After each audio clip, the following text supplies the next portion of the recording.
ಕುಪ್ಪಳ್ಳಿ.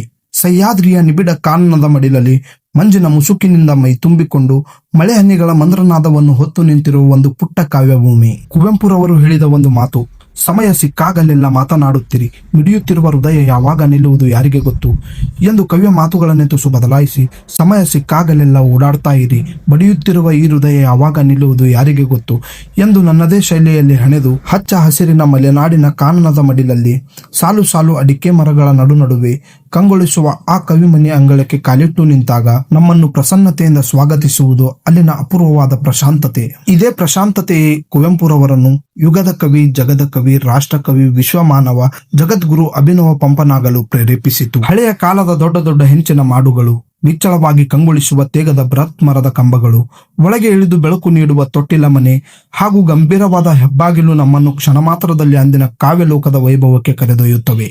ಮನೆಯೊಳಗೆ ಹೆಜ್ಜೆ ಇಡುತ್ತಿದ್ದಂತೆಯೇ ನಮ್ಮನ್ನು ಆವರಿಸುವುದು ಸಾಹಿತ್ಯದ ಪರಿಮಳ ಮತ್ತು ಮಲೆನಾಡಿನ ಗೃಹ ಜೀವನದ ಅಪೂರ್ವ ವಾತಾವರಣ.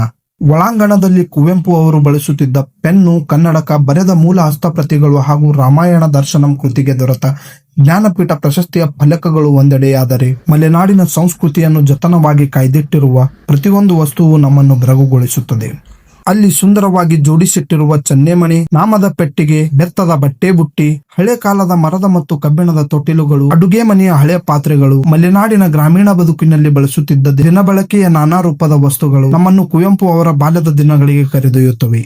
ಗೋಡೆಗಳ ಮೇಲೆ ತೂಗಾಡುವ ಕುವೆಂಪು ಮತ್ತು ಧರ್ಮಪತ್ನಿ ಹೇಮಾವತಿ ಅವರ ಅಪರೂಪದ ಭಾವಚಿತ್ರಗಳು, ತೇಜಸ್ವಿ ಅವರ ತಂಟೆ ತುಂಟತನದ ಬಾಲ್ಯದ ನೆನಪುಗಳ ಛಾಯಾಚಿತ್ರಗಳು ಹಾಗೂ ಕುವೆಂಪುರವರ ಬಾಗಿಲಳು ಕೈ ಮುಗಿದು ಒಳಗೆ ಬನ್ನಿ ಎನ್ನುವ ಅರ್ಥಪೂರ್ಣ ಕಾವ್ಯ ಸಾಲುಗಳು ನಮ್ಮ ಅಂತರಂಗದಲ್ಲಿ ಭಕ್ತಿಯ ಜೊತೆಗೆ ಸಾಹಿತ್ಯಿಕ ಮೈಲಾರವನ್ನು ಎಬ್ಬಿಸುತ್ತವೆ. ಗುಡಿಯೊಳು ಗಂಟೆಯು ನಾದವ ತಂದಿದೆ, ಕಾಡೊಳು ಹಕ್ಕಿಯು ಹಾಡನ್ನು ತಂದಿದೆ ಎಂಬ ಕುವೆಂಪು ಅವರ ಈ ಮಾತುಗಳಂತೆ ಈ ಪ್ರವಾಸ ನನ್ನ ಬಡಿಯುತ್ತಿರುವ ಹೃದಯಕ್ಕೆ ಶಾಂತಿಯನ್ನಷ್ಟೇ ಅಲ್ಲ, ಜೀವನದ ನೈಜ ಸೌಂದರ್ಯವನ್ನು ಆಸ್ವಾದಿಸುವ ಹೊಸ ಕಣ್ಣೋಟವನ್ನು ನೀಡಿತು.